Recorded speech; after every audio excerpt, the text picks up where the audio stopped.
So one of my favorite examples of why development is not trickling down to the neighborhood is Marathon Oil Refinery. You should know this is the only petroleum oil refinery that we have in the state, and it's right in Southwest Detroit, a predominantly African American community.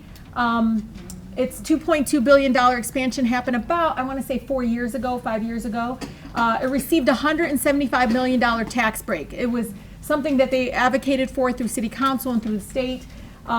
They promised in exchange 51% of the Detroiters for the over 200 jobs they were going to create was going to go to our neighbors, our residents.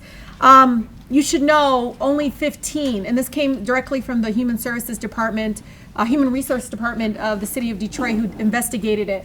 Only 15 out of the over 200 jobs created at Marathon Oil expansion got any jobs. You should know that one of the things they said at city council, they were coming, and Council President Brenda Jones has been phenomenal, by the way. She really has, and she needs a lot of credit for this, just the leadership. And she has a very charming way of kind of like building up and getting the truth out of them.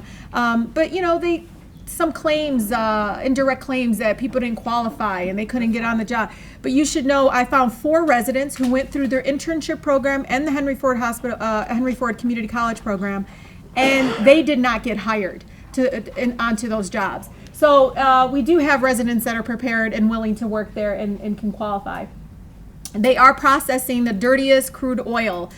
This expansion, just like the bridge to Canada, was one of the most essential projects because the tar sands from Canada, they needed to process it. And Detroit was literally, it's literally the middle center of getting it through into the south part of the country.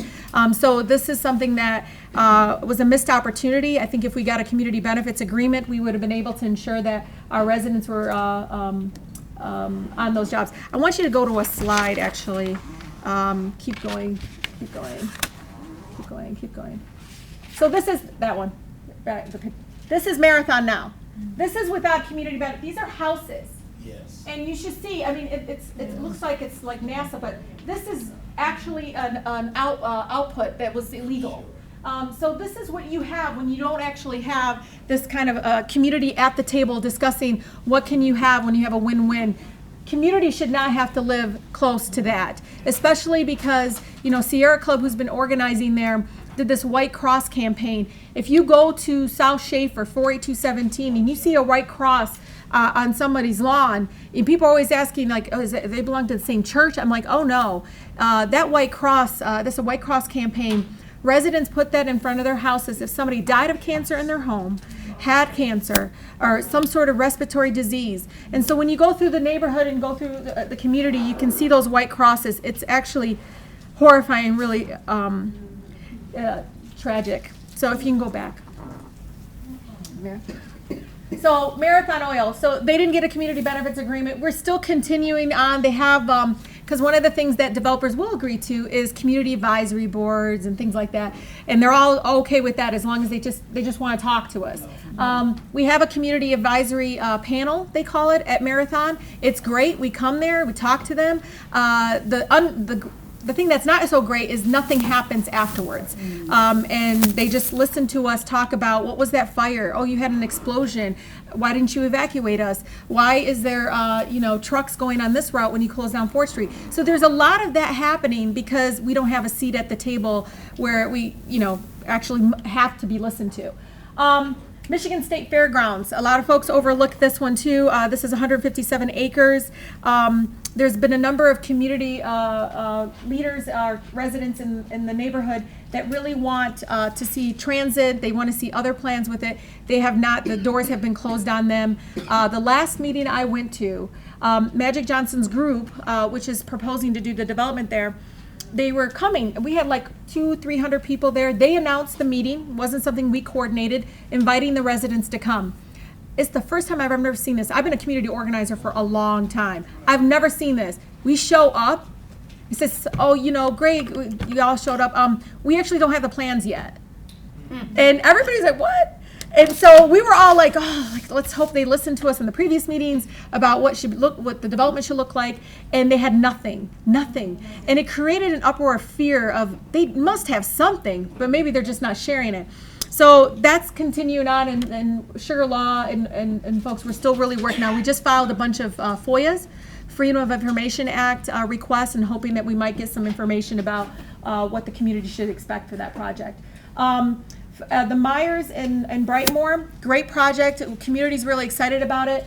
Myers is still having an open door policy with the community and trying to figure out what we can do there. They're really committed to hiring local residents, and that's great, but we're like, okay, let's put it in writing. Let's make it a binding agreement. And the other thing too, the residents want to see there's only one library in the community, and they want Myers to basically be investing in that. And trust me, I thought, well, that might be asking too much. You know, I keep thinking we might be asking too much. But when I show you the other CBAs in other cities, now I've changed my mind. So it's something they want to see. And they did get a $3 million credit. You should know every project I'm telling you has gotten some deal. They have gotten some deal, and deals that they probably couldn't get in other cities. Next slide. So the events arena, that one has gotten a lot of attention. Why? $84 million in tax breaks. Pretty much land for like $1. The whole thing. The $650 million. It's going to be $650 million. $284 million came from our general fund. Do you know what I mean? $18 million of that was supposed to go to the classrooms. It's captured for this project. The Olympia refuses to enter into a community benefits agreement. One of the things that the community said, listen, we just want an agreement about public safety. You're bringing in a lot of folks for these games. You know, people, we're going to be much more attractive for break-ins and things like that. Can you do what Wayne State does? You know, patrol. And the Olympia Entertainment told the residents, this is a Corridor Alliance, small businesses are in that alliance, residents, they basically turned to them and said, no, that's the city's job. Well, then give us back our the money. So you should know there hasn't been this huge request, we want $2 billion in this or that. I want, you know, Ken talked about this, right? There's this fear mongering, they're increasing this fear, like we're gonna ask for all kinds of crazy things. So there's no legally binding agreement to hire local residents to improve the quality of life. They have hosted job fairs, but we don't think that's far enough. You know, how people can't sometimes get to those job fairs. What kind of jobs are you asking for? Who, you know, do we want to work with community-based organizations to get them prepared? Why don't you pay a nonprofit to get your fleet of workers that you need prepared and make sure they're Detroiters? Joe Louis Arena, I mentioned this because I want to compare. With Joe Louis Arena, we got 25% of any gross profits over $750 for any television rights. There was a huge influx of general fund that came to our city. It was a win-win for us because a lot of that trickled down to neighborhood services and so forth. With this arena, we got nothing. Nothing. With this one as well, with the law department, I think mentioned to me with this one, is we also had access to like affordable ticketing, things like that, the public access if there's some certain events and things like that. And again, in this case, we have nothing with the new arena coming in. Next slide.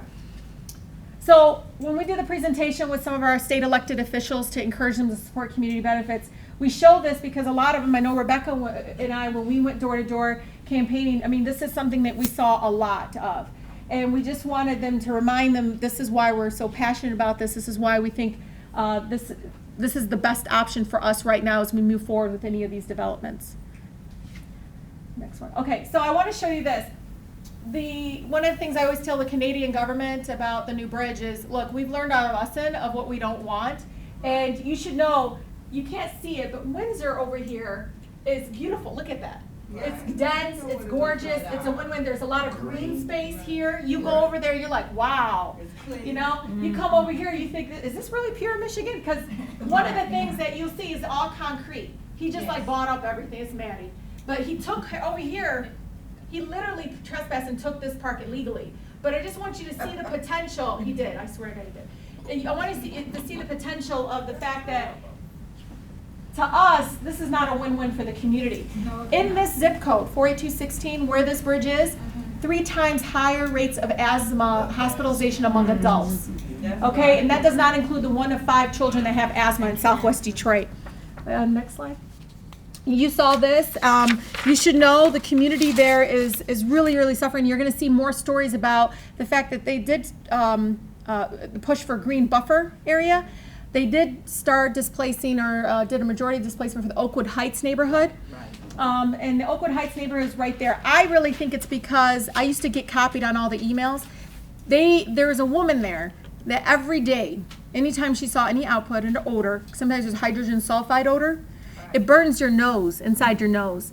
Every time there was anything like that, she would actually email the EPA in Department of Environmental Quality and copy me on it. And she kept doing it and kept doing it. When they start buying out, she was one of the first people they bought out.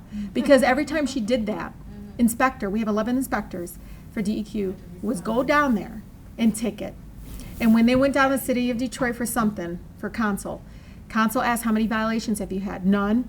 And then of course I pulled and I said, nope, we got 4. It was primarily based on some of her calls and some of her emails. So I want you to know, even though sometimes, we always talk to our residents like, they get so frustrated, like, Rashida, it's a treatment plant, it always smells like that. I'm like, I don't care, pick up the phone and call.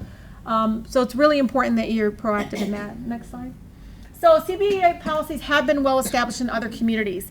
I'm not going to mention all of them, but you should know, development happens in a lot of urban areas. And they're right now kind of surpassed us and the community benefits movement in some ways.